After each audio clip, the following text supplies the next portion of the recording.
ఇక్కడ నేను మొహం దాచుకున్న దానికి రీజన్ అయితే ఖచ్చితంగా మా తమ్ముడే అండి. సండే రోజు ప్రశాంతంగా అమ్మ చేసిన మటన్ తిని నిద్రపోదామన్న టైంకి వచ్చాడండి. ఇంకా బెంగుళూరుకి బస్‌కి టైం అయిపోయింది. 5 మినిట్సే ఉందని లేపి తీసుకొచ్చాడు. తీరా వచ్చాక 40 మినిట్స్ టైం ఉందనేసి చిన్న స్మైల్ ఇచ్చాడు. సర్లే పోనీ చిన్న పిల్లోడే కదా! చిన్న చిన్న తప్పులు చేస్తుంటారు అని ఐస్ క్రీమ్ అన్నాను. నాకొద్దు అన్నాడు. సరేలే చిన్న కెఫే ఉంది దగ్గరలో అక్కడికెళ్దాము అని చెప్తే, ఓకే చలో అన్నాడు. సరేలే అని తీసుకెళ్ళాను. తీసుకెళ్ళే ముందు చెప్పాను, అక్కడ టైం పడుతుంది నాన్న 20 మినిట్స్ మినిమమ్ ఆర్డర్‌కి అని చెప్పా. ఇంకేముంది వాళ్ళు 25 మినిట్స్‌కి తీసుకొచ్చారు. ఇంకా మా తమ్ముడేమో నన్ను ఇలా చూస్తున్నాడు. నేను సమ్ ఇటాలియన్ చెప్పుకున్నట్లున్నాను. తనేదో సమ్ ర్యాపర్ చెప్పాడు.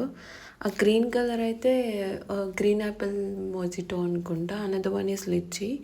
అండ్ నిజంగా చెప్పాలి చాలా టేస్టీగా ఉన్నాయి అన్నీ.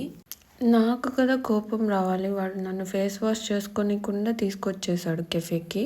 అదేంటో అంతా రివర్స్ అయిపోయింది ఇవాళ. ఎనీవేస్ ఇంకా 5 మినిట్స్ ముందే వెళ్ళి తనని డ్రాప్ చేసేసి నేను ఇంటికి వచ్చేసాను. అంతే ఈ వీడియో. Bye bye.